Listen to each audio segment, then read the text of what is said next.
They might talk about humour, music, film, books, football and box sets, exercise and maybe even food, trivia and sport, politics and health, sometimes well-being too. On the Life with Brian. On the Life with Brian.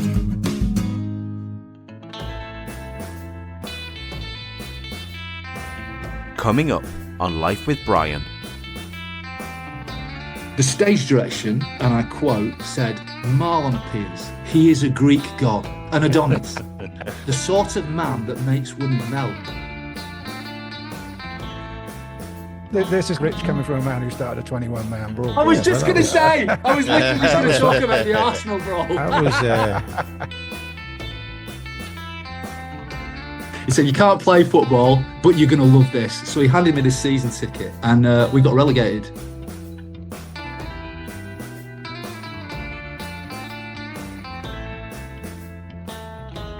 Hello, and welcome along to Life with Brian. Mark and Matthew here again with our esteemed figurehead and man of the people, Brian McClare. How's it going, Brian? You been up to much? Going very well, thank you very much, sir. I spent some lovely leisure time stuck on the M61 yesterday, which was absolute joy. My travelling to various different places has been restricted for various different accidents, so I'm getting up on the local radio stations trying to find out exactly what the traffic problem could have been. Mm-hmm. The M6 was shut, and then somebody couldn't have picked a worse place to have an accident just before a junction on the M61. So, right, okay. Well, there's an end to everybody's traffic update. Back to the podcast. And as always, we're pleased to have a fourth wheel to our wagon in the shape of a special guest. He's an actor who starred in a number of well-known TV shows in the 90s, such as Cadfile, Coronation Street, and 2.4 Children, before landing the role of Marlon Dingle in Emmerdale in 1996, where we can still see him on our screens today. It's a big welcome to Mark Charnock. How are you, Mark? I'm very well, thanks, gents. Are you? Yeah, good, thanks. Good, thank you. And thanks for joining us. We got in contact a while ago, and we finally pinned you down. We've had you on our radar for a while, so... No, I'm thrilled to be here. Yeah, You say that now. Yeah. Well, let's see how it pans out. Yeah. Well, let's let Brian start off with his grilling. For someone who's been in the public eye for so long, and probably you would say the top soap in the UK, yeah. I think that you're also managed to wipe all traces of you from the internet, because there is none, virtually nothing to find out apart from the basic things and of course the awards that you won for your acting. But what I was thinking about earlier was, with the size that you are, and potentially you were as a kid, did you have sporting aspirations? Did you play a bit of football? And if you did play football, did you imagine that you were someone? That's a good. Well, yeah. The answer to all of those. Yeah, I mean, I don't think there were aspirations. I think I had delusions of wanting to be a footballer. Do you know what? I was somewhere in the middle. I was never going to be good enough. It was a really sporty school, but the problem I had was my uncles. So I'm a lifelong Man United fan, but I should have been a Bolton fan, really. My dad's from Bolton, but he wasn't into football. But my uncles, who'd been for trials at different Northwest clubs, were obsessed with United. And in about mid-1970s, they kind of cornered me and said, "This is your season ticket." And I remember my Uncle Mike saying, "You can't play football," because he's been really brutal, I was only I must have been about 8 at the time. He said, "You can't play football, but you're going to love this." So he handed me this season ticket, and we got relegated. But but it's been this kind of like wonderful life sentence. But to answer your question, yeah, I was never going to get in the school team, but I was okay. I wasn't, given that I'm a gangling dweeb, I wasn't bad. I'm not like, I don't trip over my own feet, and they play me in all sorts of different positions. Usually they used to make me play me at centre back just because of my height, but actually, you have fantasies about who you could have been. I wanted to be Ray Wilkins by the time the sort of 80s came around, because my uncles, I was always influenced by everything they said about United, right? And so, for instance, and this is genuine, so later on, the strikers always come in pairs. You either like one or the other. Midfielders, you like one or the other. They always liked Ray Wilkins over Brian Robson. And Brian Robson, they loved Brian Robson, but they loved Ray Wilkins. They always loved McClare. They always loved Stapleton. So they kind of like, it was, I wanted to be, when I was younger, I wanted to be Frank Stapleton, because they loved Arthur Albiston. Both of them were obsessed. My Uncle Mike, who's had a season ticket since the 50s, late 50s, the only fan letter he ever wrote in all those years was to Arthur Albiston. How random is that? Did he get a reply? I think he did. I think he's like a little kid. Well, I should hope he would, because I can't imagine Arthur Albiston's mailbag was particularly full. Brian, he was brilliant. When he burst through, and I want to say it was like the 77 FA Cup final, when everybody noticed him, he was brilliant. Him and Jimmy Nicholl started the same. I'm such a nerd. Listen to me. Him and Jimmy Nicholl started the same game at right back and left back, and they were these young bucks, But Albiston was brilliant, and he carried on being brilliant. Yeah, so that was a very long speech. I'm so sorry. No, that was some amazing information in there, because I'm aware of your uncle's, particularly that film you made about a year ago. Oh God, yeah. Which I thought it was brilliant and very moving. Thank you. And very poignant with regards to the fact that, what age would they start? Would they start going to the football together in the 50s then? Yeah. Late 50s, yeah. So they went through all the Busby years, all of that. And right up until they both passed away now. Uncle Mike, the younger of the two, quite recently, but the older of the two, John, they were brilliant. They were so funny and they were so brilliant. Uncle John, he was must have been his early 50s. I'd been living in London, so I'd been away, so I'd not been for about a decade or so. And he went, "Do you want my season ticket?" Because he said, I'm going to die at one of these matches because it's too stressful. I just can't. He was only in his 50s. He just had enough. He couldn't cope with it anymore. And I've inherited that. So, for instance, the other day, when was it Brighton pulled two back, I had to turn the telly off. I just can't. I'm 57 now. I'm going to die in this living room. It's going to happen. So then I'm looking. It's insane, because then I'm looking for the score on my telephone, but I can't bear to watch it. So I've inherited that anxiety. But they've been going. They went for. Yeah, I bet it was the best part of 60 years. It's funny that you say that you're still so anxious about it, because we don't just have United fans on the show by any means, but sometimes we do, and we're those of a certain age will quite often say, well, obviously I loved watching it when you were playing, Brian, but I haven't really. It's waned slightly, or whatever. But you really got it bad still, yeah. Me? Oh, yeah. It's all. The first. It's the first thing I do in the morning is go on News Now to see if there are any headlines. That's the first thing I do. Like, before work, I check Man United headlines. What's the matter with me? It's just relentless. And the last 10 years have been very trying. It's been very trying. Yeah, she must have been in bits for the last 10 years. How have you managed to do anything else apart from look at the headlines? Honestly, it's been so and not go bleak. straight back to bed? Well, because I live in North Yorkshire, it was just the travelling down that M62. There was always something wrong. And finally, about 3 years ago, I gave up my season ticket. So, which is bad in a way, because it's worse watching it on telly and listening to it on the radio. Yeah. When you're there, you have the sincere belief that you can affect the match. It's a different game, though, isn't it? Yeah. When you're there, there's a different reasons for going to the game, isn't it? Of course, you want your team to win. Yeah. But I think the main thing, and I think that maybe you've kind of recognised this, but maybe not actually thought about it, is. Maybe Saturday was maybe a little slightly different, and of course beating Liverpool was also a big thing, so it's sort of irrelevant what happens in the game.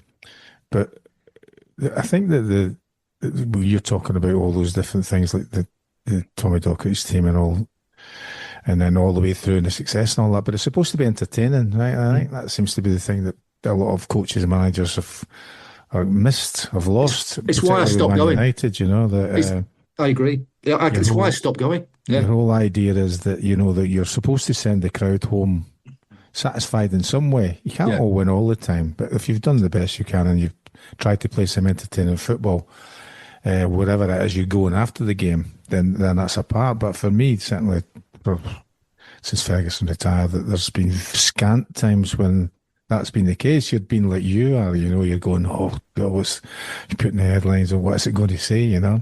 And then because of that, because there's kind of uncertainty all the time, isn't there? That you just think, oh, could be that you wake up in the morning, particularly if there's been a defeat. Because it's been the first time under in recent times that we've won 2 league games in a row, or won 2 games in a row, I think even 2, now that we've run a run. Yeah. Now you'd probably spin the other way thinking, oh God, you've got Forest now.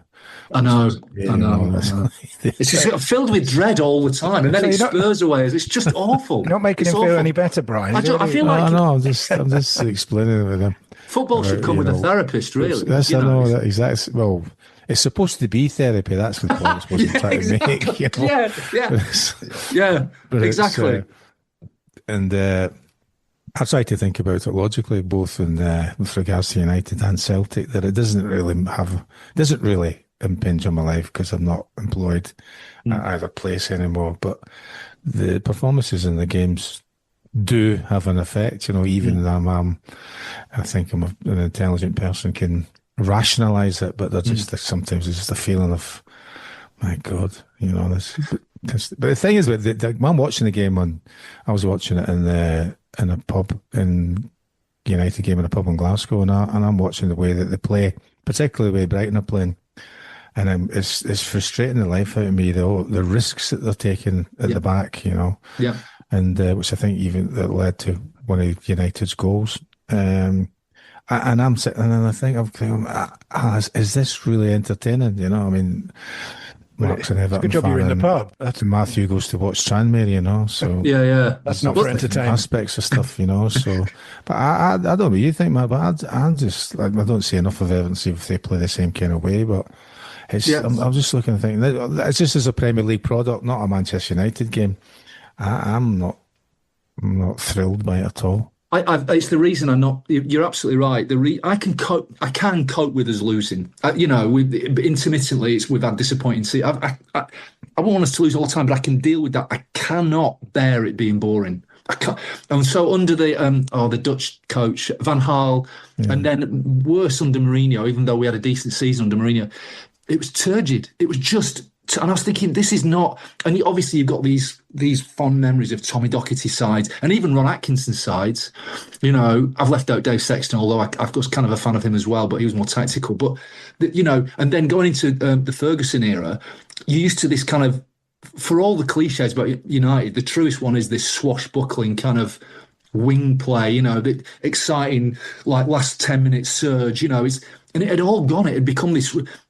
I will say, these 2 signings, Mbeumo and Cunha, might change. It's the first time I felt in about a decade that they are game-changing players who might return us to something like what you're describing. Because Cunha just runs with the ball. I've not seen anybody do that for a long time at United. Mbeumo's explosive and exciting. And I think, for all the money that we're spending, I think Sesko is one of those players, if it goes the right way, and I'll get the piss taken out of me for this, but I think he's one of those unicorns. He really could be a world-class player, I think. He's got all the attributes. You mentioned... Somebody used to give him the ball, though. I mean, it took him 25 minutes to touch the ball. Yeah. Well, that was the problem with Højlund as well, wasn't it? They just didn't give him the ball. It's not the same problem. I don't think at the moment we can compare them, the same way around. I think that more in your way of thinking, I think that Sesko's got much more about him than Højlund had. But having said that, he seems to be thriving in Italy, But I would say, I mean, I think that the Italian league isn't as competitive as the Premier League. Absolutely, yeah. So it's one thing to be considered about that. But again, maybe it's just a way of making the use of his strengths. Well, I mean, we've not. I can't remember the last time we had a really big guy up front. I can't remember the last time. I mean, Berbatov. Well, yeah, actually, good show. Yeah. He was effective, but he was used chest over the ball. But I mean, yeah. But he was, but you know, I sort of United put up all his goals recently, and I thought, God, I had this really weird feeling that I couldn't quite, sort of like fix him. I think, oh, I kind of miss him.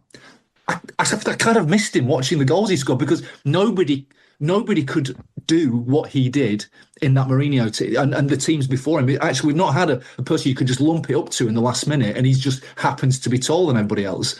You know, I can't. But the Sesko's got that and much more. He's only 22 or whatever he is, you know. So I'm quite excited by him as well. Although I do like Mount, Cunha, and Umbumo as a front three as well. I think that's the sort of false nine thing seems to work quite well. You mentioned living in North Yorkshire, Mark. You've obviously been there a long time, worked there. I just wondered how it's been being a United fan sort of behind enemy lines for those years, and what the makeup. Yeah, I mean, what's the makeup of the Emmerdale green room? Obviously the public outside, the makeup is Leeds United. You know, that's it. You know, they are, and of course they loathe us. They're always very nice, but it's relentless, you can imagine. But there's a lot of Liverpool fans in the cast. There's a couple of United fans. There's a lot of City fans. It's been a tough decade. It's been a tough decade in the green room. Yeah. Because I'm not one of these fans who like rubs it in other people's faces. Like I've got loads of Liverpool mates in the cast. I've not said a word to them, and I've put up with 10 years. When Aguero scored that goal, Jeff Hordley, who plays a character called Kane Dingle, knocked on my door the next day, and I stopped him, and he was dressed in a full Manchester City kit, and he'd done it for me. He was just dressed head to toe in a City kit. So, come on, and I would never have done that.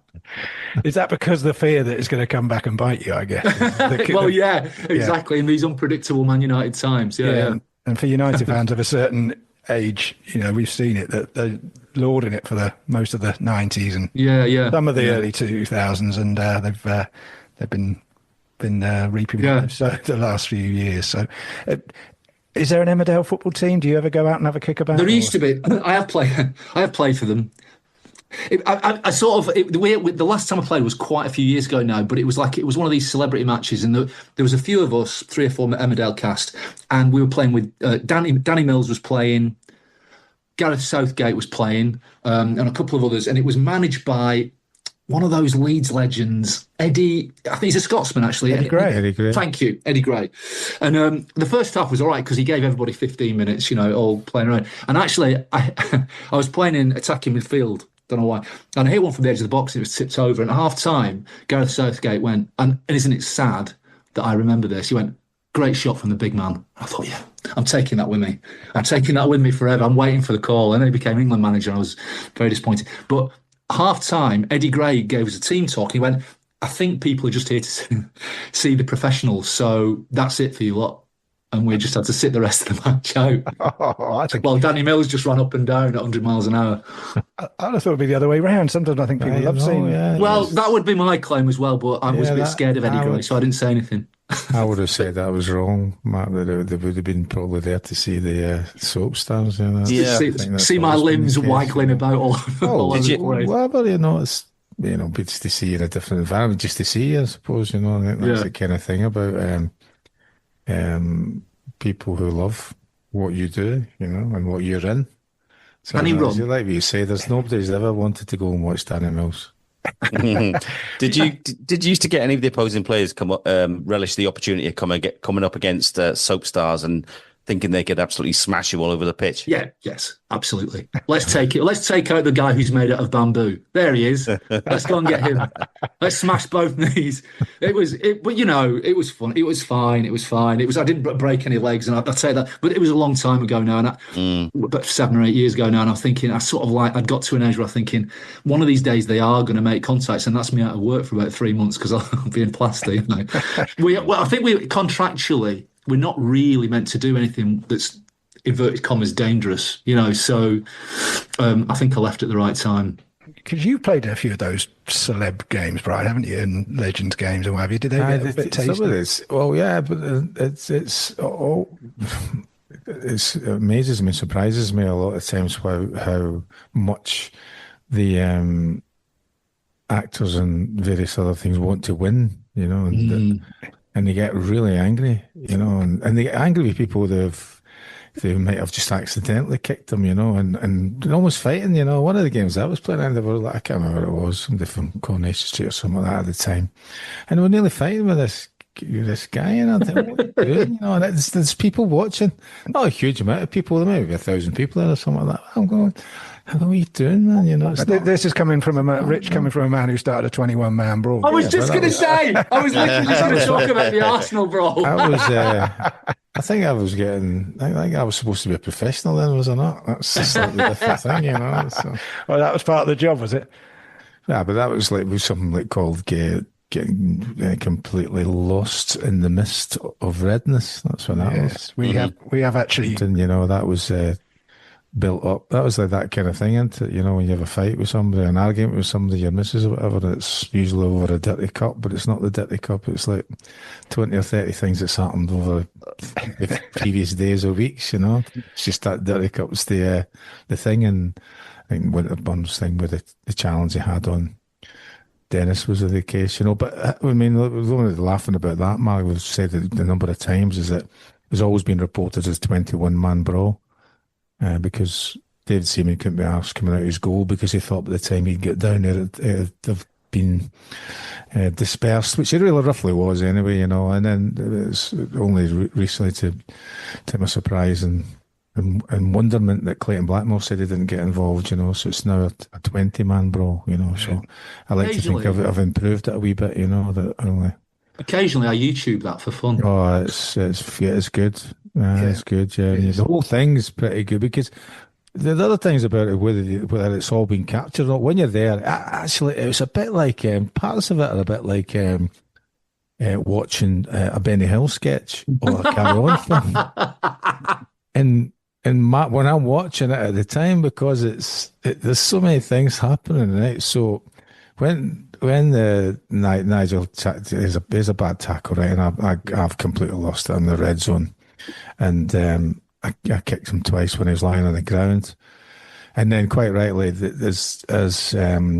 your managers would be proud of your players that they're there right into back up their player, and all are out to back up me, and you've got Michael Thomas has got his hand on my throat. And I think Tony Adams was there, but Anders Limpar sneakily runs round behind, he walks round behind, and he punches me at the side he punched me in the side of the head from behind, right? And there's another picture I got 2 stitches in my ear. That was another part of it, yeah.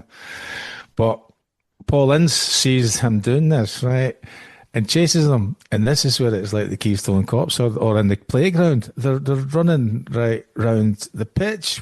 There's 44,000 people here, right, live on the telly, running around the pitch, right? He's trying to get away from Paul Ince, and he got a hold of him down where the fence was, down by where the dugouts are now, where the tunnel is, and he got him down there, and he's got him on pinned to the ground, ready to punch him, and then somebody stops him from doing all of that. So all these little things going on, about that, and then and for me, I'd never ever. I'd been booked several times for different things, but I'd never ever been sent off ever in any 11-a-side football. Never got sent off. I started playing at 9, and I thought, this is it. Keith Hackett was a very experienced referee. He had just stepped away, and I thought, there's no way you're staying on the pitch after kicking somebody, on this line on the ground. And he all dispersed, and then he came over, and I thought, here we are, sent off, live TV game and all that. You don't really think about what's happening and all that kind of thing. You just think about all that in the moment, and he came over and he booked Nigel Winterburn and play on, and that was it, Wow, imagine that. And now. even afterwards, you could have got hit by an FA investigation, but for some reason, what happened was that we got United got docked a point, and that's right, yeah. Arsenal got docked 2 point, and Limpar scored the goal for them. How annoying! I didn't like him before, and I really hate him after that. So it was, but again, it's one of these things. You say, well, it's in the midst of time, it's something great to be involved in, Sorry, can I just tell one story that's related to that? My uncle's told me a story once. They went to see United in a European Cup match in the Must have been the 60s. And obviously no television. And I think it was one of the Italian teams. It might have been Milan. And you remember what the Italian teams were like in the 60s? They just kicked United all over the park. And there was one particular midfielder who had been brutal for the entire match. And the match kind of generated towards Milan's end. United were on the attack. And my uncle said he looked over, and he swears this is true. I can't prove it, so I'm just going to hold my hands up. I'm just telling you anecdotally. He said he was watching the game, and his eye got caught by something on the halfway line. So bear in mind, no television cameras. And he looked, and Nobby Stiles had pinned this midfielder down and was just beating him up on the halfway line and just ran off and left this guy in a heap on the halfway line, and the match just carried on. Didn't even get a booking. Amazing. Well, so similar to that at those times in similar games like that, Dennis Law was notorious for doing things. So Dennis would watch the same kind of thing. All the play was down in United's penalty box or whatever, and Dennis would go down beside a defender and as if he was tying his lace, and he'd check exactly where the referee was, check where the linesman was, and he'd spring up and uppercut the centre half and then jog away. And the next minute he would look round and the centre half or the defender's lying. and he would just be like that, with nobody, because everybody was watching. He'd tell you that story. That was one of the stories he used to tell, that. It's like these televised games now, they're no good. You can't get away with it. You can't get away with these things. That would seem to be normal. For anyone that doesn't know, we did get Nigel Winterburn on the show a few years ago, and we had great fun. And I do know for a fact, there's a pub just opposite me here in Liverpool that Brian loves and goes in many a time. But I know for a fact that Anders Limpar goes in there quite often, and Michael Thomas I've seen in there as well. So I don't know. What I want to do is get everyone together in that. but not David Seaman and Clayton Blackmore. Yeah. They don't deserve to be there. They're not bothered. No.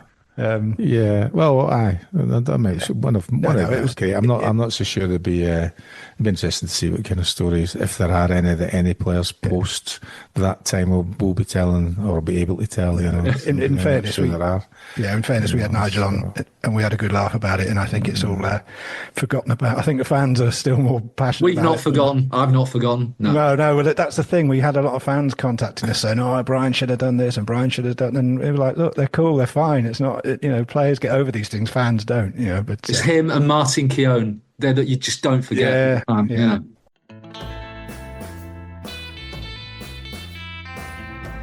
You're listening to Life with Brian. That generation that was sort of maybe born in the 70s, grew up in the 80s and 90s, it's like we took nothing seriously, especially ourselves. I was described by somebody in 84, 85 as the thinking woman's crumpet.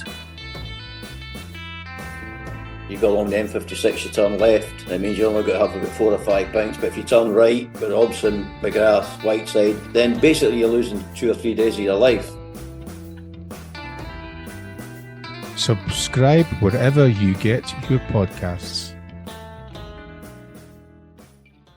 So we've obviously established that you would have been a footballer had you been born a different build or shape or whatever. Yeah. But you didn't. You went into acting, and successful it's been.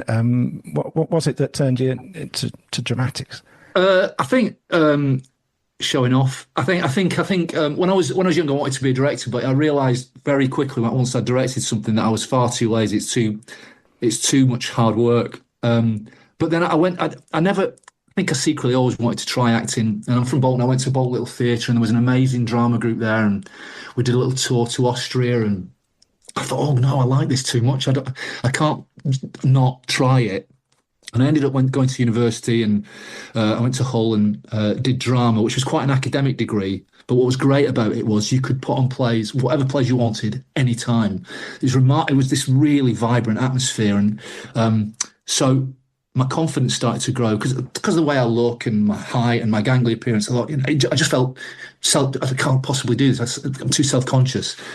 And then one night I saw Derek Jacobi, who's my hero, do a play. It was on Channel 4. It's called Cyrano de Bergerac, and it was like a filmed version of a stage play.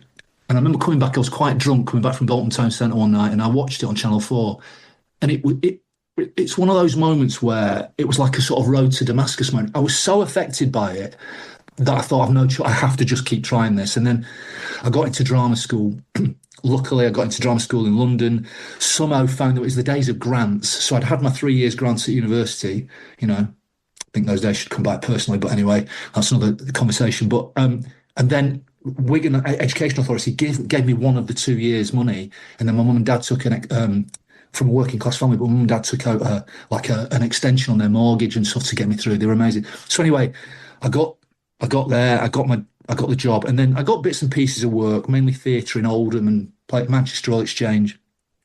And then I got this job Cadfile that you mentioned earlier, which starred Derek Jacobi, right?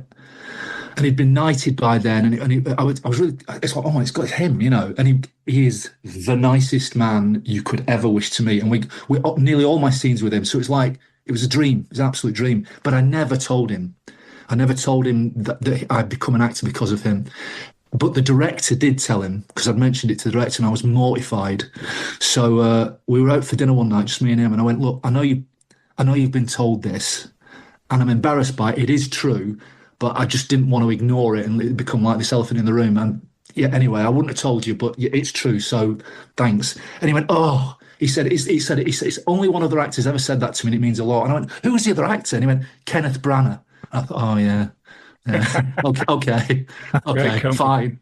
I always think when people tell that sort of story, and we've obviously had a lot of actors on the show, and if they are from an area of the country which probably isn't rife for theatrical types, you know, such as Bolton, without wanting to, you know, make any stereotypes. I always think it must be. Is it tough for a kid to say, "Look, I want to go into acting"? I mean, there must be some. I would say for working class kids, no, it's it's virtually impossible. It's just, you know, the days of grants are gone. You know, it's become incredibly hard. It's so expensive to live anywhere. You know, it's so, especially if your drama schools in London. It sounds really. There was a very famous actor who's a public school boy who did an interview recently, last year or two, and he said, you know, it's a myth.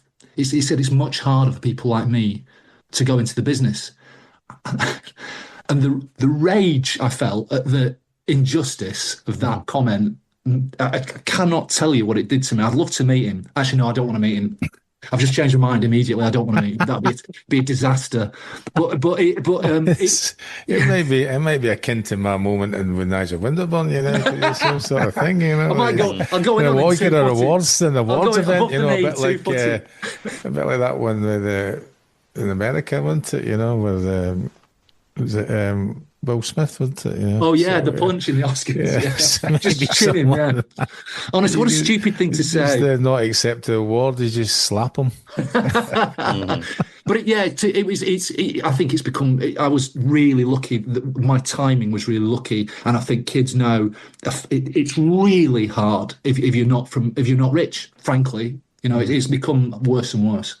Yeah, I mean, Mark mentioned at the start you had fleeting appearances in other big soaps, Coronation Street and EastEnders and Cadfael, and then you land the big one. You get the role in Emmerdale as Marlon in 1996, and I mean, how did that come about? And how long were you scripted to be in the show?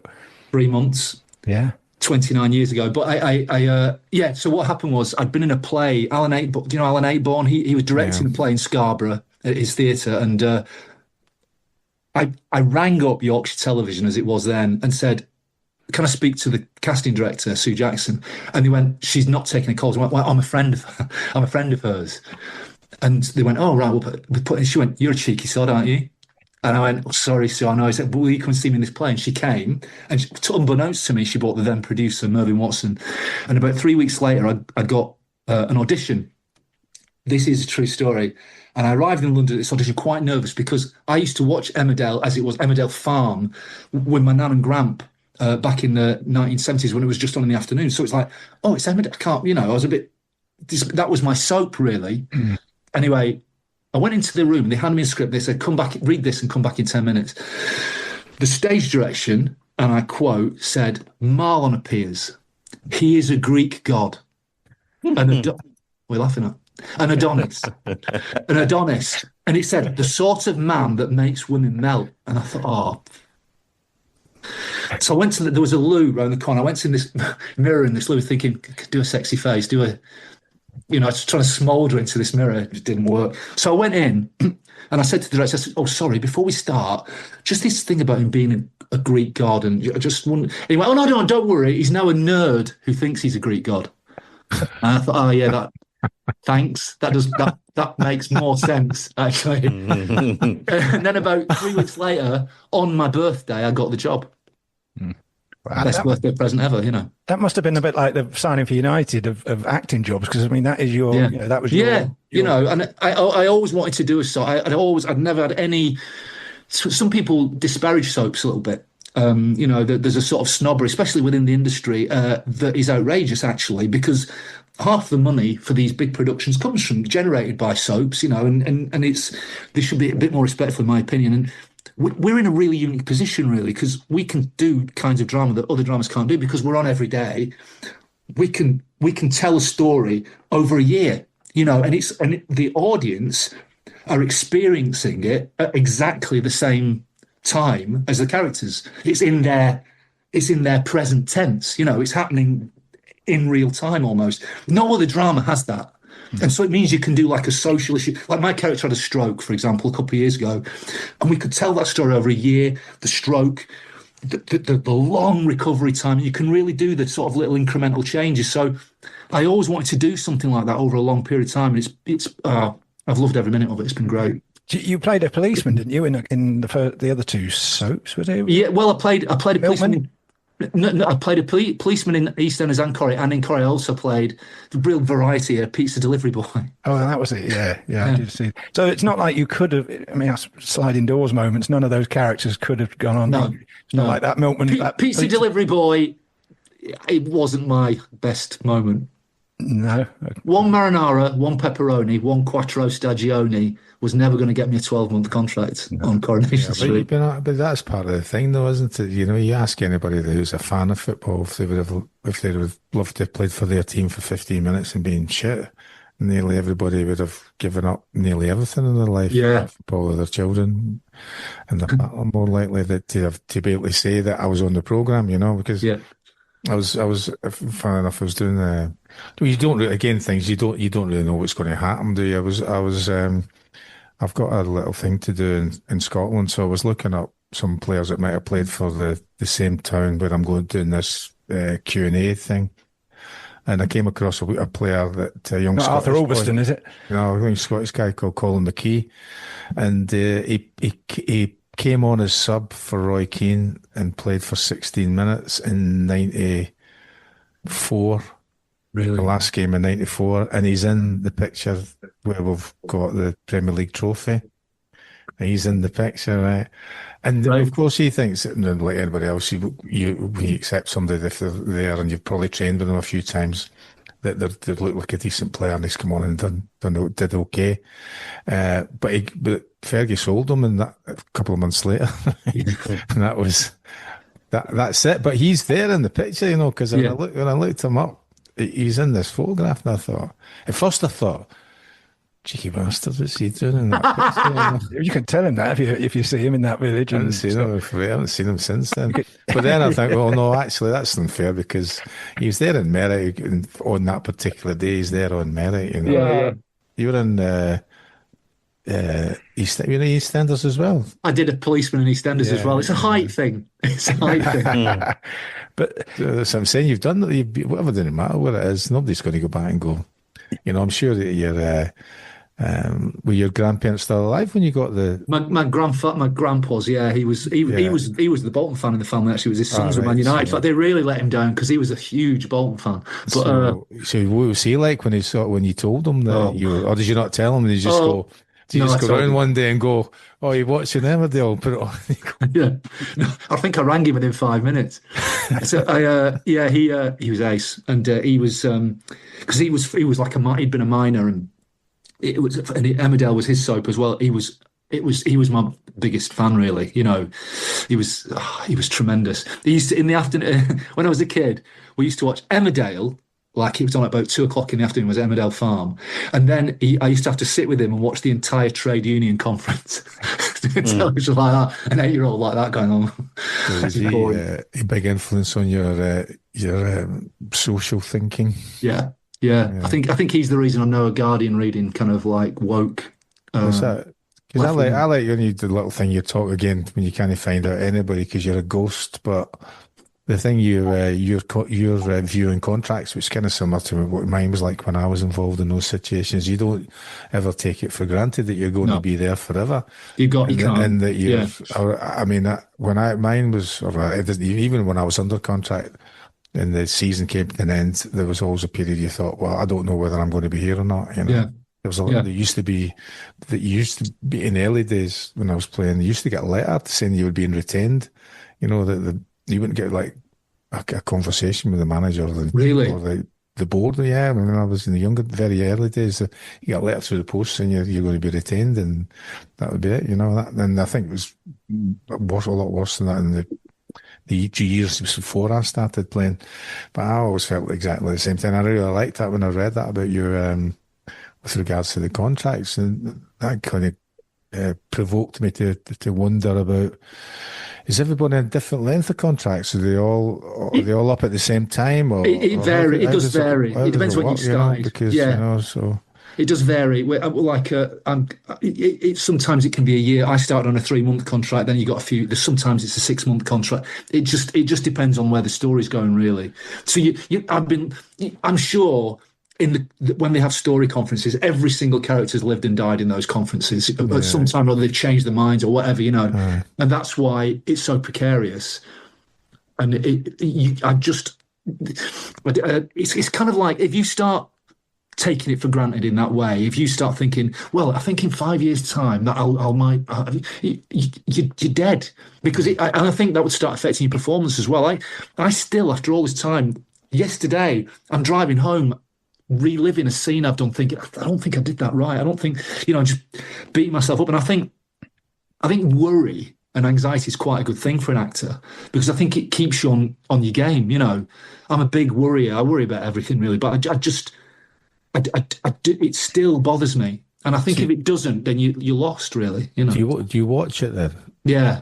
I think it's the only way there's actors in it, and in fact, very famous actors. Like I remember famously Judi Dench said she never watches herself, but I just think on our show in particular, I think if you're not watching it, it's the only way to gauge if you're pitching it right, because it's so frequent, and it's the only thing that keeps you on your game, really.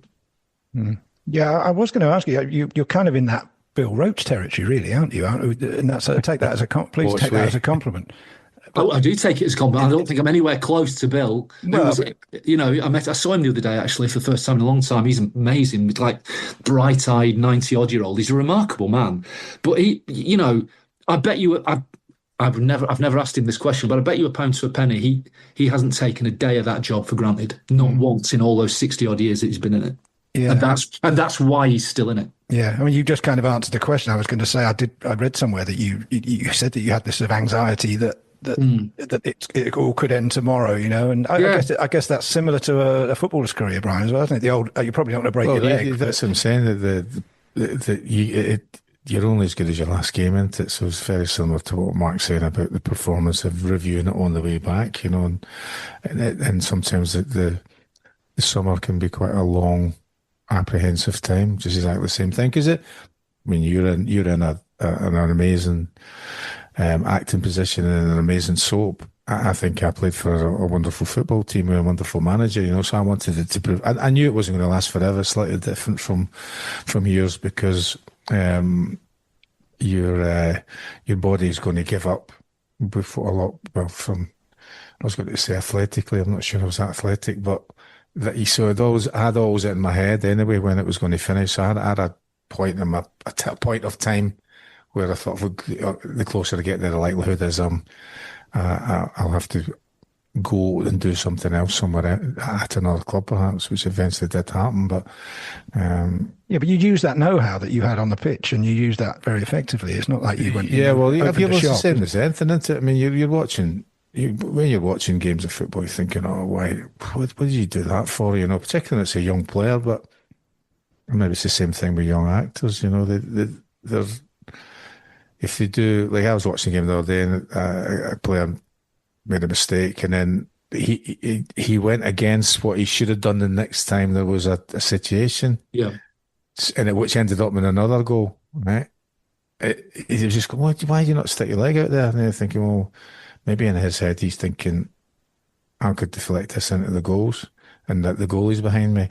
Which really, a player who played more games would have stuck their leg out, because just of those raft of experiences, Did you still, once you were really established, when you were going out to play for Celtic and United, and did you still get nervous? Before I still get nervous now when I'm not. I mean, I was involved in a charity game at Celtic Park recently, which is Celtic Legends versus Man United Legends. I was just part of the management team for Celtic, but I was nervous about that game. It was a charity game. I'm not playing. I'm because I want it to go well for everybody that's involved. Because most people want to continue to play in some form. I mean, I don't know if you saw it the other day. There's a team in Wythenshawe that's got 9 ex-Premier League players playing for them. Really? Yeah. The Vets team have got 9 or 10 ex-Premier League team players, playing, involved, and they're paying their subs of 20 quid a week to be involved in this football, right? And they all play 7-a-side football during the week. So a lot of times they want to continue to do at whatever level they can. You've got walking football and all that kind of thing. Yeah. But I was nervous before every single game until the whistle went. And I don't know if it's a similar thing for you, but I used to say that when people said they weren't nervous, there was 2 outcomes. They were bullshitting, or they didn't care. That was because I was like a proper kind of state, almost in a state where you'd go, if there was a Mr. Ben door, you'd have walked through it and went somewhere else, rather than go. But it's such a great 70s reference. It's brilliant. Brian did spend a lot of his daytime watching kids' TV. He once told me, because he had nothing else to do after training. Well, I've always loved cartoons and things like that. Anyway, that sort of thing is so. And you'd have, but ultimately you've got the whole. Ultimately, you're there to do a job, and you're there to do it with a group of people. You're part of a team. I just wanted to. Fergie said once when I was coaching, he said when he was talking to young players that I was close by, he says, and he pointed to me, see him, all he wanted to be was part of a team. And I was like, and I'd never thought about it before, and I'd stopped playing, and I think it is right. I'd want to be part of that's where my thing was, not as an individual player. I don't think I could have been a golfer or a tennis player. That's interesting, Brian, because as a fan, and Mark would agree, when we were watching you were quite often depicted as an individual type character in the dressing room. That's a different thing, though. I mean, that's being yourself is a totally different thing. Like, I'm sure that Mark's the same thing. He clearly is, because of influences of his childhood and things that he's learned and things that he believes in. And mine was the same thing. That it was because of one of the little things that popped into my head there about, when you get a little bit of knowledge about something, but somebody thinks you're stupid, because this is before the internet and all that kind of thing. But when you're talking about Cyrano de Bergerac, there's a film that Gerard Depardieu played that character, isn't there? Yeah. But also the film Roxanne's based on. Steve Martin, right. I know it well, yeah. So people would love Steve Martin at the time that videos were coming out. There was a time VHS or Betamax and all that kind of thing, and people would watch this film because it's funny. Yeah, it's a funny film. But I would go, that's based on, a French playbook film, Cyrano de Bergerac, and they'd go and just laugh at you, Oh, because you knew the sort of origin of so it. you're like, it's going to come out your mouth, and you're going, no, I'm just going to feel he's going to think I'm a dick here, like going. It's ridiculous. What are you on about? You're not showing it's off. An American film. It's an original. I'm going. Well, I don't think there's any I don't think there's any original films anymore, you know, the remakes of whatever else it is, you know, but I'm getting ridiculed, you know, I think, why am I saying that? Why am I even thinking this or saying this, you know? So, but a lot of the other times I would just come out with just deliberately, you know, to get a rise out of people, but that one in particular was just looking at me. I think it was maybe Gordon Strachan, you know, he was one of the funniest guys. So if he did say something, he would leap right across it, you know, like, fucking Serrano, yeah. Steve Martin. Does Steve Martin know about Mark, I looked at your impressive list of award nominations on Wikipedia whilst researching for this episode. And for a long time, you were the bridesmaid rather than the bride. But over the last few years, you've been on a bit of a winning streak. What changed? Did you start doing something differently, or were your storylines meatier? Or it was a storyline, yeah. It was the storyline when I had a stroke. So which those kind of things are all. The great thing about being in a soap is when you get a storyline that changes you so completely, physically, the audience is so invested in you. Hopefully, if they saw it over a very decades, and so when something catastrophic happens with soap actors, because we're in their sitting rooms every night. There's a sense of kind of like belonging. There's a kind of ownership, you know, because they know you. Everybody. I never get called Mark anywhere. I always get called Marlon, and so when something like it's happened to somebody they know, so you get there's such emotional investment, and they just ride along with the heartbreak of you. Anyway, so yeah, to answer your question, I'd had a good story a long time ago where one of my many wives died that got a couple of awards, but this one was a game changer because I had to do loads of research with the Stroke Association, and I thought it's such a common thing, stroke, because it's like, you know, I think it's the numbers are crazy in the UK for people having strokes, but the messaging isn't that out there really. So I just right at the beginning I thought we've got a big social responsibility here. So I did a ton of research, met up with and spoke to tons of people who'd been through strokes and recovered, talked to families of people who hadn't recovered, and so I really tried to do proper due diligence on it really.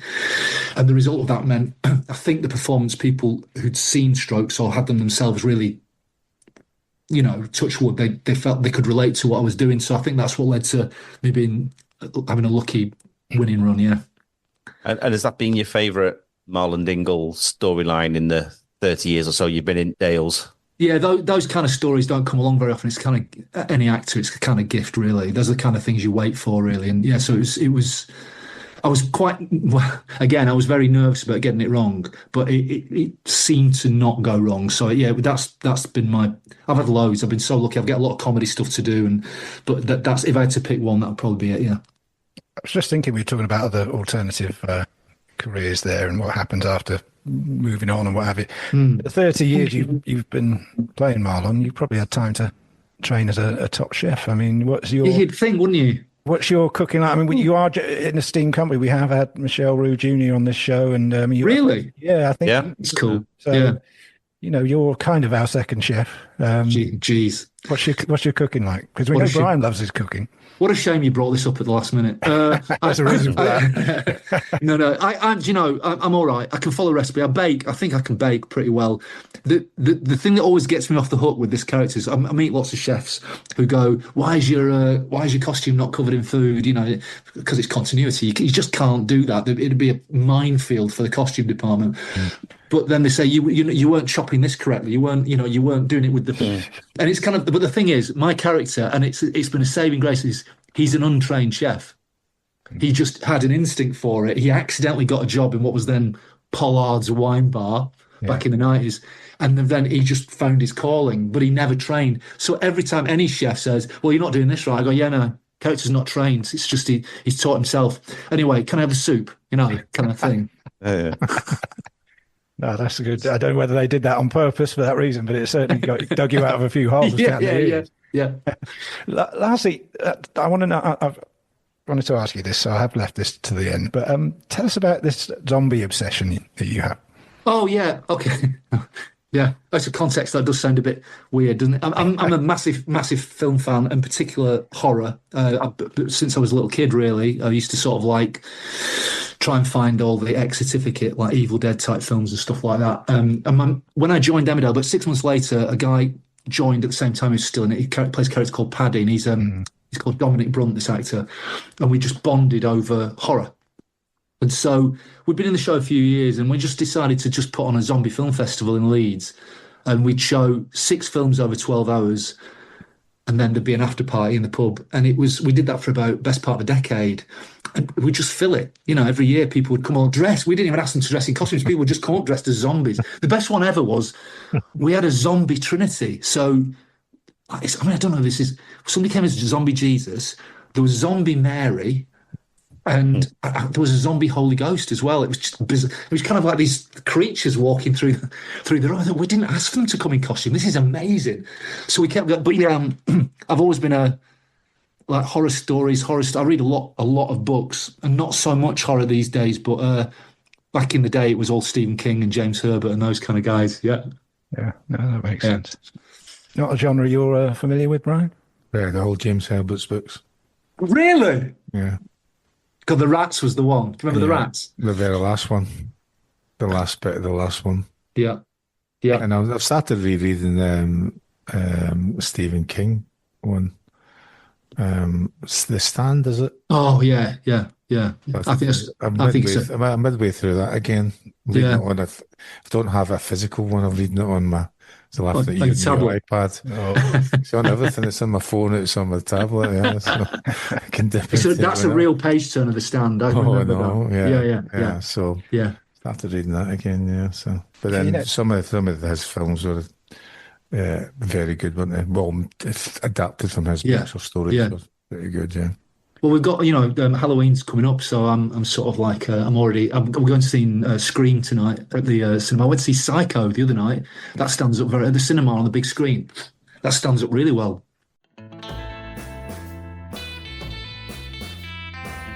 Previously on Life with Brian. It used to be understood when you did a gig that you were in a place where anything could happen and anything went. It's a kind of horrible sport now. It's the very worst of neoliberalism. You know, you want to see how capitalism's developing. You just look at the worst of football. And you grabbed me by the arm and said, "No, that's not the Celtic way." And 5 goals later, Brian, I still think I was right. Subscribe wherever you get your podcasts. Unlike some of the nation's most loved characters in the soaps, you just can't kill off our quiz, no matter how much you might want us to.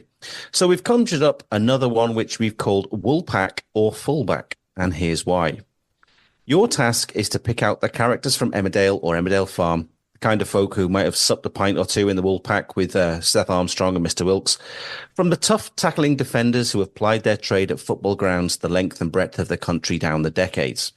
Will it be a case of last orders or last-ditch tackles? Let's find out. So, if you think this how can that possibly be fair, that? You've got somebody that's been in it since and nearly had 4,000 episodes. Well, I think Matthew's done a good job here. So, I say that now, yeah.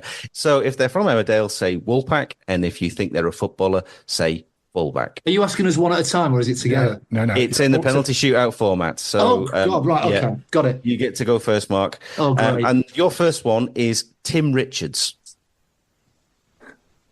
Okay, Tim Richards. This is character name, by the way, not actor, right? Yes. Right. Just by you saying that, I'm going to say that's Woolpack, even though I've never heard of that character. I was trying to be fair. Yeah, well done, Matthew. Yeah. Yes, it is true. He is a Woolpack. He was a vet. Was he? He was a vet who worked with Zoe Tate in the early 90s before disappearing from the village without a trace. Oh, that's before my time, thank God. Okay. You used to watch it, you said, when you were younger? Yeah, but not in the... I had a little sort of decade-long gap. Oh, you were away in London. You didn't have it on down there in London, did they? Yeah. Brian, your turn next, and it's Dave Glover. Woolpack. The Closed Eyes gives it away. Mark's nodding. I think he knows that one. Yeah. I knew this one. True. Linda and Roy's brother, best remembered for his doomed romance with Kim Tate in the 90s, though often overshadowed by the Tates' many other family dramas. So you even remember that one. Oh, yeah, Ian Kelsey. Yeah, he's a great actor, yeah. I mean, some of these are might overlap, so that's the nature of the game. Okay. Mark, your next one is Marvin King. Fullback. It is a fullback. Yeah. Well done. You take a 2-1 lead. He was a dependable defender who plied his trade in the 90s with the likes of Gillingham and Northampton Town, and nothing whatsoever to do with Tom, Matthew, Jimmy and Carl, who brought business, power and scandal to the Dales almost a decade later. In my mind, if these are penalties, I'm sending the keeper the wrong way. You dispatched that one with, you were pretty confident. That one was like that recent Voltemade penalty for Newcastle. You smashed that to the top corner with full of nonchalance. Okay, so that's you're 2 for 2, Mark, aren't you? So Brian's pressure's on, and for you, it's Fred Sugden.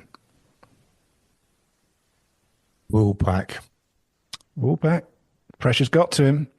It's false. It's a fullback. Fred was a fullback for Manchester City. Born in 1894, he played just 6 games for the club during the 1920 season. Long before Annie and Jack Sugden appeared in the first episode of Emmerdale Farm back in 1972. Sugden's in that. I thought it's not a bad idea to go for that. Yes, I'm sorry, Brian. I take full responsibility for that. Brian's absolutely fuming. Look, I know he doesn't talk to me for the first time. I'm assuming the right way when he's told you officially what the first answer was. I spent hours googling footballers that called Sugden, and I found it, and I thought, really? Oh yeah. Okay, so you've got a chance here to extend your lead, Mark. And your third one is Ray Tate. See what you're trying to do now. I'm seeing the theme that's developing. So I know the Tates are a family, but I don't think there was a Ray Tate, so I'm going to go fullback, and it's a Panenka. Oh, and you know what? You've dinked that nicely down the middle. Ray Tate was a Scottish fullback who played in the 1980s and 90s for Airdrieonians and Kilmarnock, and as far as we know, no relation of Kim, Chris, or Frank. So 3-1 Isn't Brian ahead. an Airdrie fan? Are you an Airdrie fan? I'm from Emmerdale. Oh, are you? Yeah. Shall I tell you who my Scottish team is? That I've been obsessed with since I was a little kid because I just like the name, and I'm still to this day support them. For no reason, I'm a Stenhouse Muir fan. Well, because it's a great name, isn't it? Yeah. The Warriors. Right, where are we? What was that one? That was Ray Tate. By the way, I'm glad, Mark, you noticed that I've put a lot of effort into this quiz, and I'm impressed. Yeah, good, because it's usually Mark that does these. Every now and again, I get the urge. So, Brian, your third one is Brian Whittaker. Fullback, Partick Thistle, Celtic. Oh, yes. See, I had to give him. I had to throw the dog sent a bone. off after a minute at Celtic Park for kicking John Cahoon twice. Got a 0 in the Daily Record, the Sunday Mail the next day. I didn't know you know him that Tragically well. died in a car crash. Oh, but you're not getting extra points for this. It's only a penalty. You only Roger, his nickname was. I can imagine. Yeah. Well, I did throw that one in there just because I thought we can't have got one right. Yeah. Okay. So just clawed your way back into it here, Brian. So, Mark, your penultimate kick is Archie. If he's doing Panenka, isn't he? Well, we'll see about this one. So this one, the penultimate one, is Archie Brooks. Woolpack. Yes. You've taken a 4-2 lead. Archie Brooks was a Woolpack regular in the 1980s and early 90s. He was often seen with Seth Armstrong. And he was one of those that died in the infamous 1993 plane crash storyline. I think he's now a very famous television writer and actor. Well, I did wonder whether that was a guess, but I'll give you more credit. Yeah. Well, God knows where we are with the score. Is that 4? It's he's got 4 out of 4. Yeah. Yeah. Okay, Brian, you're next. Magnificent. Brian, it's not over yet. Well, it is actually, isn't it? You've got Jackie Merrick. Woolpack. Yes, Brian. Yeah, he keeps himself in it. The keeper got a hand to it, but it crawled in. Yeah. Pat and Tom Merrick's son and stepson of Joe Sugden. He married Kathy Bates in 1988, but was killed in a hunting accident the following year, accidentally shooting himself with a shotgun. There's a lot of death. You're supposed to want me to get them wrong so you can have glorious victory, not to go to the wire. No. That's it. Always fair. So, Mark, this is for 5 out of 5. Yeah, this is for 100%. No pressure. 5 out of 5. And to win it, your final one is Ben Turner. Fullback. Woolpack? Fullback. Fullback. Congratulations, you are the winner. You can be joined by your jubilant teammates because Ben Turner was indeed a fullback who played for Coventry City, Cardiff City, and others in the 2000s and 2010s, and is absolutely no relation to Woolpack stalwart Alan Turner. So you are the winner. But we do have to do the formalities, Brian. There's one left for you, and your last one is Mark Hughes. Woolpack. Correct. The troubled teenager was played by Craig Gazy. The character died tragically also in the 1993 Crash storyline. So that was my red herring there, but maybe a little bit too obvious. But it didn't matter in the end, did it? So another win for our guest. Yeah, and one of the very few, I think the only other 100% I can think of. Emmett Scanlon. Was it Emmett J. Scanlon? He got, he got 5 out of 5 wrong. No, he got them all wrong. He got 5 out of 5 wrong. Yeah. Oh, he got 5 out of 5 wrong. Yeah, all wrong, yeah. Yeah. So we have had a 5 out of 5, but yeah, can't recall who so that was. I'm looking forward to you being back on the quizzes, Mr. Godfrey. After that one. All right. Okay. So anyway, before we call time on this episode, there's enough time for our regular Focus On feature where we recreate the old player profiles of shoot magazines of the past and ask our guests to reveal more about themselves before we pack them off again. This time, we've chosen questions from the interview with... You won't answer any of these questions. Well, we'll see. There's nothing about them anywhere. They'll see. Brian's figured me out. There's nothing confidential, and there's nothing confidential here to be asked. Anyway, this interview is from October 1972, which was the same month that Emmerdale Farm first aired on British TV, and was put to Aberdeen forward Drew Jarvie. Yes, and for those of you who may be unaware who Drew Jarvie is, he sported a comb over every bit as impressive as that of Bobby Charlton. We'll reveal the answers Drew gave to some of these questions too. And so, are you ready, Mark? Just before you go into this, right, just tell a quick story about Drew Jarvie. Drew Jarvie at Aberdeen, right? So he's Fergie's at Aberdeen, and they're playing Liverpool in the European Cup. And Liverpool beat them 1-0 up at Pittodrie. So they'll go down to Anfield for the second leg, and they're 3-0 down at half time. And Drew Jarvie's playing, and Fergie's going mental as he usually would be doing when he's start with his hair dry and stuff and all that. And they said they'd all finished, and the referee blows the whistle to go out. And Drew Jarvie turns around, come on, he goes, right, come on, lads, 4 quick goals, and we're right back in it. How did that go down? We got beat 4-0, didn't they? Yeah. He was being serious. He wasn't taking the piss. He was being serious, you know. So he's a senior player at the time, you know. Did Fergie give him did he get a reaction from Fergie for that? I don't know what happened after that. Although that was his story, you know. Given the comb over, I'm not sure the hairdryer would have to have been that extensive in Drew's case. Anyway, okay, Mark, here we go. Your full name? Mark Charnock. Birthplace and date? Bolton, 28th of August 1968. Drew Jarvie was born in, I think that's Anat Hill, which is that in the Buckfast Triangle, Brian? I don't think so, no. It's somewhere that way. It's somewhere Airdrie way. Anyway, height? 6'4.5". Previously, I think I've shrunk a bit. 6'4", I reckon. And your car? I'm a Volvo EX30 electric thing. Drew Jarvie's car in 1972 was an Austin 1300, which I suspect maybe only Brian would know what one of those is. I remember those. Yeah. Your most memorable match? Oh, for me, oh gosh. Oh, live. I'm going to answer live because it's easy to say the treble season and stuff like that. Or, you know, I'm going to go when United were 2-0 down to Spurs at home, and then we came back and won 5-2, I think, or 5-3. And it was the Ronaldo and his pomp before he became the secondary Ronaldo. Yeah. And that was, I just remember being there and just thinking, I'm never going to forget this. because I'd missed the Barcelona semi-final when Scholes scored that goal, so that's a real high point. It was just a league match, but I loved it. That was about 08, 09. That was when they were going for the league with Chelsea, wasn't it? Yeah. And I was there when Andy Cole scored the winner against Spurs to win us the league as well. But yeah, that would be a massive highlight. Drew Jarvis for this one was a Scottish Cup semi-final where his Airdrie side drew 3-3 with Celtic. I'm not sure what year that would have been, but I guess late 60s, early 70s. Your favourite food? Italian, because I'm obsessed with Bologna, and it's the best. That's where Italians go for food. Best city in Italy. I love it. Yeah. Drew Jarvis was steak pie. It's a great answer. I'm not far off. That's a good. That's my death row food. Yeah. Steak pie. Your favourite TV shows? After Emmerdale, I'll go. It's a good question, actually. I'm currently going through Slow Horses because I'm a Gary Oldman fan.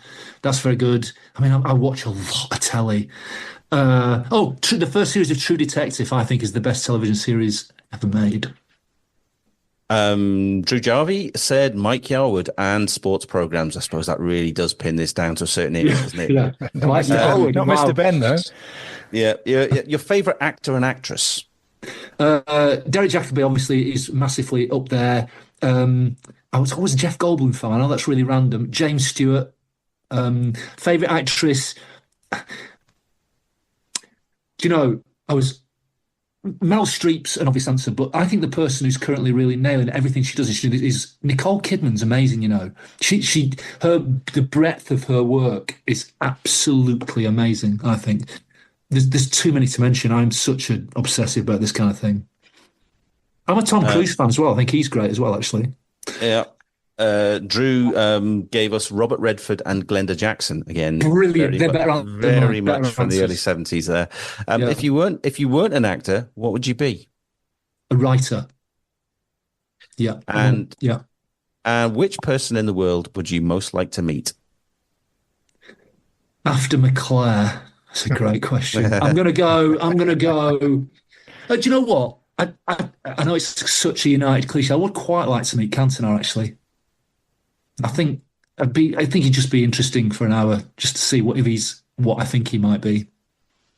Is he what I think he might be? Brian?